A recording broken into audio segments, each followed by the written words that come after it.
mungkin kita mulai dari IHSG terlebih dahulu ya, Elvan ya. Kita lihat kemarin ditutup hijau, hari ini dibuka juga hijau begitu ya. Kalau misalnya dari Elvan sendiri, ini melihatnya apakah karena keputusan BI kemarin yang menahan suku bunga begitu, apakah penguatan ini mencerminkan optimisme dari pasar sendiri, Elvan? Iya, kalau saya melihat sebetulnya biasanya kalau bank sentral terutama di kondisi ini seperti Bank Indonesia itu mempertahankan suku bunga acuan ya biasanya itu pergerakan terhadap atau implikasi terhadap pergerakan bursa saham itu biasanya cenderung negatif gitu ya. Artinya pasar itu biasanya lebih merespon positif apabila bank sentral itu memangkas suku bunga acuannya. Karena kan dengan memangkas suku bunga acuan otomatis ekonomi diperkirakan akan semakin bergeliat lagi lebih positif gitu. Tapi di kondisi kali ini sedikit berbeda. Saya melihat pergerakan penguatan rupiah di kemarin dan juga di hari ini itu lebih diiringi oleh adanya rotasi daripada pelaku khususnya investor asing ya yang mulai kembali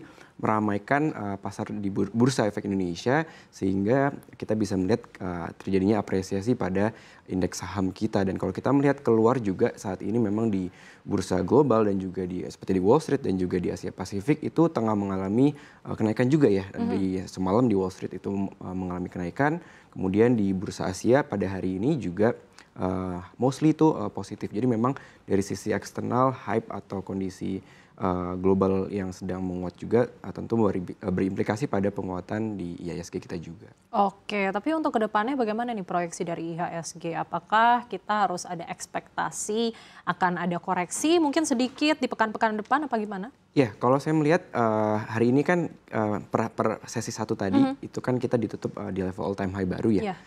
Dan saya rasa apabila nantinya di sesi 2 di penutupan perdagangan hari ini IHSG bisa betul-betul ditutup di level all time high baru, saya rasa momentum penguatan lanjutan itu masih terbuka cukup lebar gitu. Seiring dengan kalau kita melihat di hari ini kan memang salah satu penopang daripada kenaikan IHSG kan adanya kenaikan daripada emiten-emiten perbankan.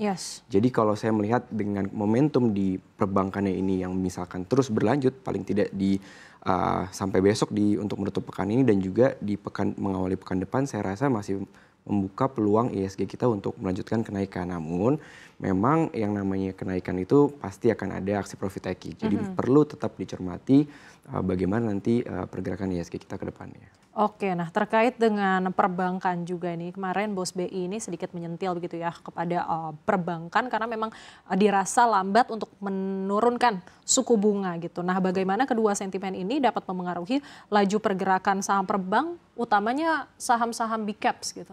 Ya, memang kalau pergerakan emiten-emiten perbankan yang bisa dikatakan dalam beberapa waktu ini cenderung menguat ya. Kita bisa lihat momentumnya cukup ada di emiten-emiten perbankan big caps khususnya, meskipun itu tadi betul yang disampaikan bahwasannya saat ini kondisi daripada kita lihat pertumbuhan kredit perbankan itu di bulan Oktober kan justru menurun ya di 7,3%-an dibandingkan di 7,7 di bulan September. Jadi artinya memang secara pertumbuhan kredit ini masih cukup jauh di bawah target daripada BI ya di sekitar 8-11%. Dan saya rasa memang betul adanya penurunan pertumbuhan kredit perbankan ini memang salah satunya adalah dari tingkat atau bunga kredit daripada bank yang masih cukup tinggi. Namun kita mesti lihat nih kenapa suku bunga kredit bank ini masih cukup tinggi. Kalau kita lihat kan bahwa datanya menunjukkan daripada suku bunga daripada deposito itu masih dikatakan cukup tinggi. Dan kenapa itu tidak bisa turun? Itu dikarenakan ternyata sekitar 25% dan sampai 30% dari dana pihak ketiga perbankan itu didominasi oleh special rate. Artinya deposan-deposan besar ya yang memiliki dana besar ini yang menempatkan dananya di deposito di bank ini mereka memiliki special rate, artinya mereka secara bunganya itu lebih tinggi dibandingkan bunga yang ditawarkan pada umumnya. Jadi inilah yang sebetulnya memberatkan bank untuk bisa menurunkan suku bunga kreditnya. Jadi ini balik lagi gitu ya, kita berbicara tentang kemarin gitu putusan dari BI sendiri yang memang memutuskan untuk mempertahankan suku bunga karena memang menimbang kondisi inflasi dan juga tren pemulihan ekonomi di Indonesia. Nah, namun di sisi lain ini kita lihat pergerakan rupiah juga malah semakin melemah gitu ya. Hampir mendekati 16.800-an gitu kan. Nah, rinciannya kalau kita lihat di pagi hari tadi di sesi 1 tadi ini sempat menyentuh 16.700 145 ya, betul. 45 gitu. Nah mungkin tanggapan dari Mas Elvan sendiri bagaimana nih terkait hal ini? Iya, betul. Memang sebetulnya kalau kita lihat di berkaca dulu di perdagangan kemarin ya, di penutupan hari Rabu, di saat BI itu memutuskan untuk menahan suku bunganya, sebetulnya rupiah kita itu yang tadinya kan sempat berada di 16.750-an itu di intraday kemarin, begitu dekat-dekat pengumuman BI rate ya, yang menahan suku bunganya itu langsung berbalik menguat gitu sampai ke 16.000, ditutup di 16.690 ya di perdagangan kemarin. Dan saya rasa memang itu ada faktor daripada keputusan BI rate itu sendiri yang ditahan. Namun memang special case di hari ini di pembukaan memang kita sudah bisa ekspektasi sebetulnya bahwa rupiah hari ini akan melemah. Itu kenapa?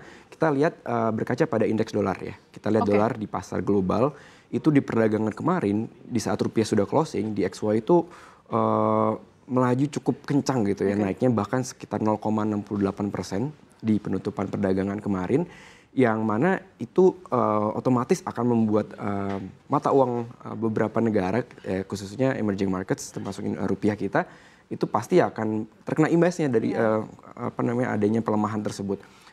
Dan saya rasa dengan kondisi penguatan pada indeks dolar Amerika Serikat itulah yang menjadi pemicu pada pelemahan nilai tukar rupiah kita di hari ini. Karena kalau kita bandingkan dengan pergerakan mata uang di Asia Pasifik misalkan, itu memang mostly hampir seluruhnya itu mengalami pelemahan di hari ini. Jadi memang pelemahan rupiah pada hari ini itu mostly disebabkan oleh sentimen global ya, dari menguatnya dolar Amerika Serikat itu sendiri, yang disebabkan oleh FOMC minutes ya, yang tadi malam itu ya diumumkan, dan hasilnya memang memperlihatkan gubernur-gubernur The Fed ini memperlihatkan bahwa di Desember nanti, FOMC Desember, bahwa mereka itu lebih cenderung akan menahan suku bunga acuannya lagi. Jadi memang ini memperkuat dominasi dolar Amerika Serikat. Oke, nah kalau misalnya memang sampai akhir tahun gitu ya, The Fed ini tidak menaikkan gitu suku bunga atau justru memang menahan gitu ya, mereka cenderung menahan suku bunga, ada harapan nggak sih buat rupiah mungkin?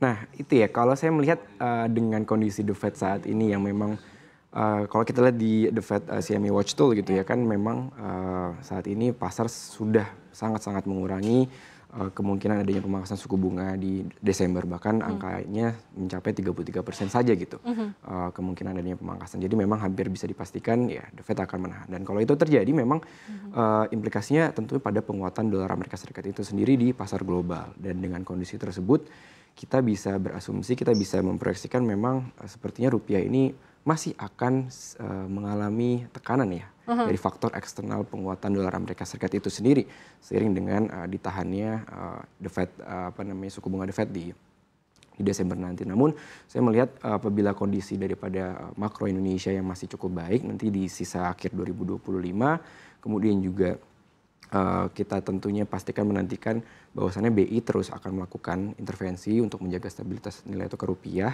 Tentu saya bisa berharap memang akan sedikit chance-nya itu memang lebih cenderung untuk pelemahan rupiah. Namun saya rasa dengan semua kondisi dan semua yang dipunyai instrumen yang dipunyai oleh Bank Indonesia itu masih mampu untuk menjaga stabilitas nilai tukar rupiah kita. Tapi bisa nembus 17.000 atau seenggaknya lewat 16.800 nggak sih di akhir tahun ini aja? Gitu. Ya, kalau untuk di akhir tahun ini saya rasa dengan semua yang ada saat ini sangat memungkinkan untuk rupiah kita tembus paling nggak di 16.800 dan nanti apabila level 16.800 itu tertembus, momentum pelemahan sebetulnya memang sangat makin besar gitu, bahkan di level 17.000 masih bisa saja terjadi gitu sampai akhir tahun. Oke.